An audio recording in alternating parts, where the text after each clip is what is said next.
A battery is one of the most important inventions in human history. It powers everything, from watches and phones to electric vehicles and satellites. But how can a small metal box hold enough energy to move machines and light up cities? If you like similar educational content, please like, subscribe, and share the video with your friends. The answer lies in chemistry.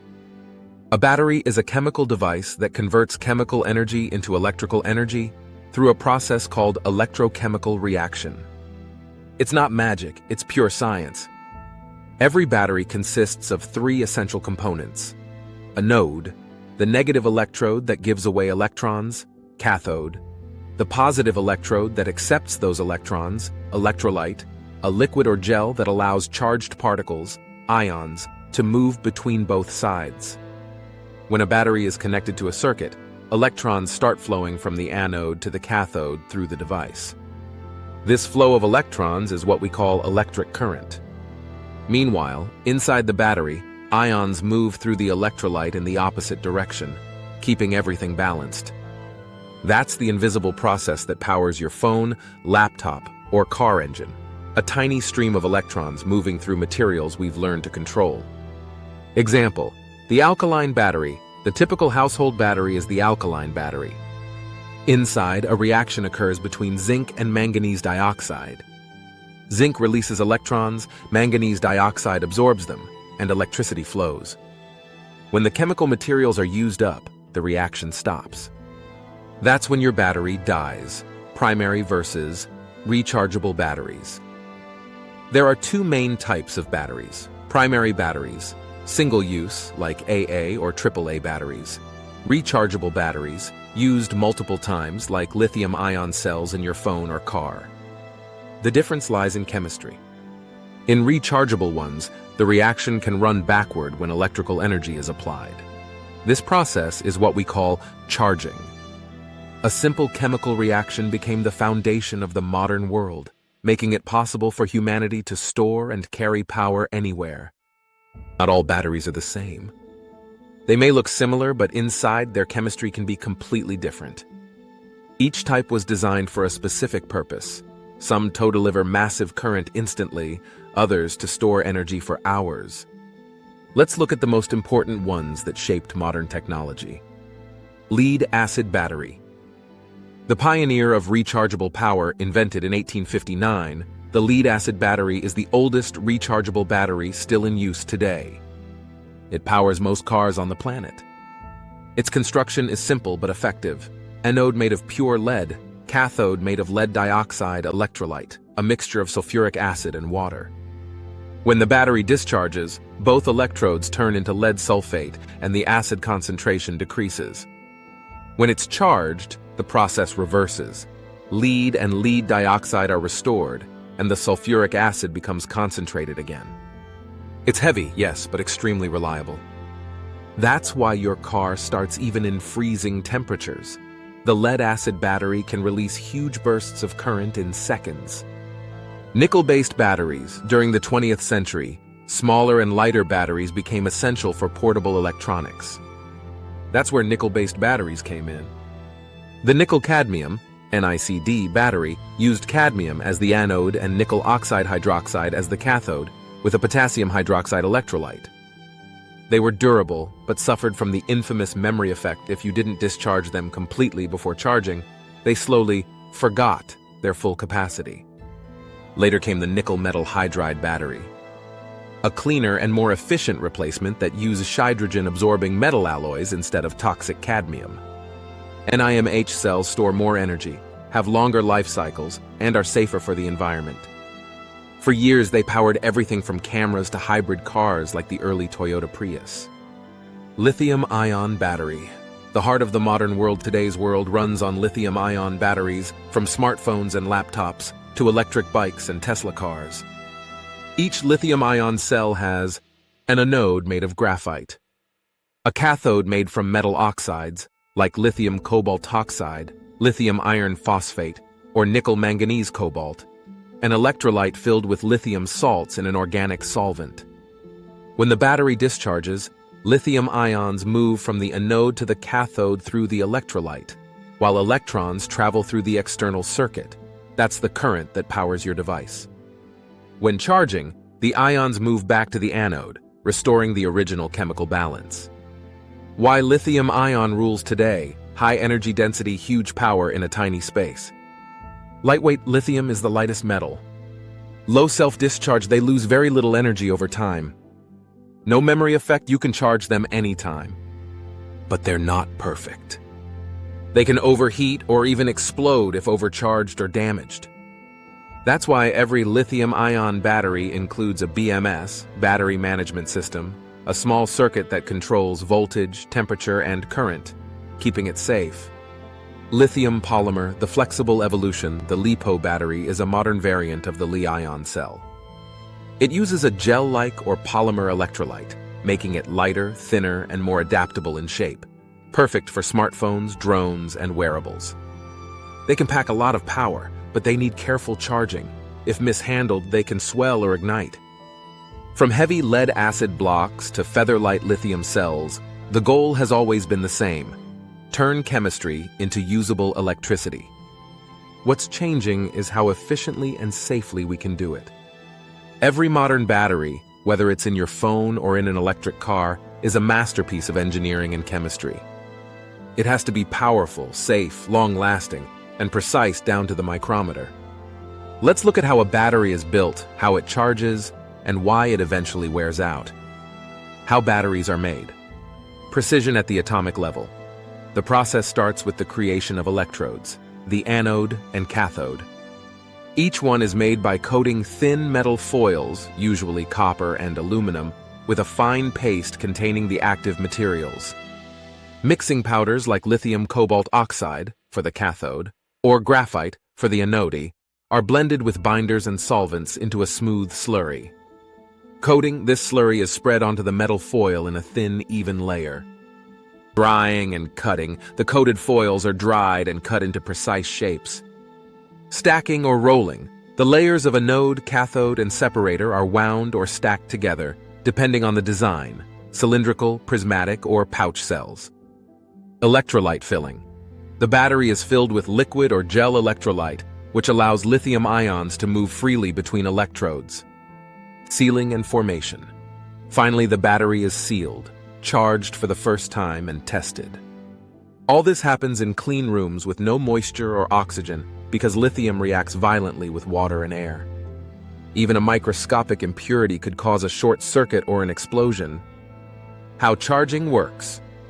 The reversible reaction. When a battery is discharging, lithium ions move from the anode to the cathode, and electrons flow through the external circuit, powering your device. When you plug it in, the charger pushes electrons back the other way, from the cathode to the anode, forcing the ions to return as well. This reverse flow restores the battery's chemical structure. Most modern chargers use the constant current and constant voltage. In the constant current phase, the charger sends a steady current to the battery, raising the voltage. In the constant voltage phase, once the maximum voltage is reached 4.2 volts, the charger holds it steady while the current gradually decreases. That's why your phone charges fast at first, but slows down after about 80%, to protect the cells and extend their life. Why batteries age and lose capacity. Batteries are not eternal. Each charge and discharge cycle slightly damages their internal structure. The reasons include electrode degradation, tiny cracks form, reducing active surface area. Electrolyte breakdown, heat, and overcharging create unwanted reactions. Lithium plating and dendrites' thin metallic spikes can form and pierce the separator, causing failure. High temperature accelerates all these reactions. Even if unused, a battery slowly loses capacity over time, a process called calendar aging. That's why an old phone battery doesn't last as long even if you rarely used it. Most lithium-ion batteries last around 500 and 1,000 full charge cycles, which translates to 2 and 4 years of everyday use. After that, they still work, but their maximum capacity drops below 80%. How to make a battery last longer? Keep it between 20% and 80% charge whenever possible. Avoid heat. Don't leave devices charging under the pillow or in direct sunlight. Use a quality charger with built-in safety controls. Store unused batteries half-charged in a cool, dry place. Following these tips can double the lifespan of your battery. Next-generation battery research scientists are now pushing the limits of what's possible. Solid-state batteries, no liquid electrolyte, safer and more energy-dense. Graphene batteries, ultra-fast charging and incredible conductivity. Sodium-ion and lithium-sulfur batteries, cheaper and more sustainable alternatives. These breakthroughs aim to solve the biggest problems of today's cells: limited lifespan, safety risks, and high production costs. Each discovery brings us closer to the dream of a fast-charging, long-lasting, and eco-friendly power source that can revolutionize transportation and renewable energy storage. Today's batteries are only the beginning. We're standing at the edge of a revolution that could reshape how humanity produces, stores, and uses energy. From solid-state cells to graphene layers and global recycling systems, the next generation of batteries may power not just our devices, but entire cities. Solid-state batteries, safer, denser, and faster. The biggest weakness of current lithium-ion batteries lies in their liquid electrolyte. It's flammable, sensitive to heat, and limits how much energy a cell can store. Enter solid-state batteries, a new design that replaces liquid electrolyte with a solid ceramic or polymer layer. This change offers huge benefits: no fire risk, even when damaged, higher energy density, more power in the same space, faster charging, longer lifespan, and better performance in extreme temperatures. Companies like Toyota, Samsung, and QuantumScape are racing to bring these batteries to market. They could make electric vehicles lighter, safer, and capable of driving 1,000 kilometers on a single charge. Graphene batteries. The supermaterial of the future graphene is a single layer of carbon atoms arranged in a hexagonal pattern, one of the strongest and most conductive materials ever discovered. When used in batteries, graphene can revolutionize charging and performance. It allows electrons to move up to 100 times faster than in copper, meaning a phone could charge in under a minute, and an electric car could refill its energy in the time it takes to pour fuel. Graphene batteries are also extremely durable. They can handle thousands of charge cycles with almost no degradation. The only challenge? Cost and scalability. Producing pure graphene on a large scale is still expensive. But research is rapidly advancing, and partial graphene composites are already being tested in next-gen EVs and smartphones. Battery recycling, giving energy a second life. As billions of batteries reach the end of their life, recycling becomes not just an environmental need, but an industrial priority. Each battery contains valuable materials: lithium, cobalt, nickel, copper, but also toxic compounds that can pollute soil and water. Modern recycling processes can now recover up to 95% of these metals, ready to be reused in new cells. Companies like Redwood Materials, Li-Cycle, and Umicore are leading this effort, building massive recycling plants across the world. The future goal is a closed-loop battery ecosystem, where almost every gram of material gets reused, reducing waste, mining, and costs. Beyond lithium new elements, new frontiers scientists are exploring other materials beyond lithium. Sodium-ion batteries, cheaper and made from abundant elements, magnesium and zinc air batteries, safer and longer-lasting lithium-sulfur batteries, offering 3 times the energy of current Li-ion cells. Each of these could reshape the industry, offering tailored solutions for small electronics, grid storage, or transportation. The energy revolution batteries, as the heart of the grid batteries, are no longer just for gadgets. They're becoming the core of global energy systems. Large-scale installations like Tesla's Megapack already stabilize electric grids, storing solar and wind energy during the day and releasing it at night. In the near future, entire cities could be powered by interconnected battery farms, reducing dependency on fossil fuels and bringing renewable energy to everyone. Conclusion: from Volta to the future, from Alessandro. Volta's first stack in 1800 to the gigafactories of today, the battery has evolved from a scientific curiosity into the engine of modern civilization. It is the bridge between chemistry and technology, the silent heart beating inside every modern device. And as we refine it, with graphene, solid-state systems, and recycling breakthroughs, the battery will become the key to a cleaner, sustainable, and electrified future. The next revolution won't be powered by oil, or coal, it will be powered by electrons.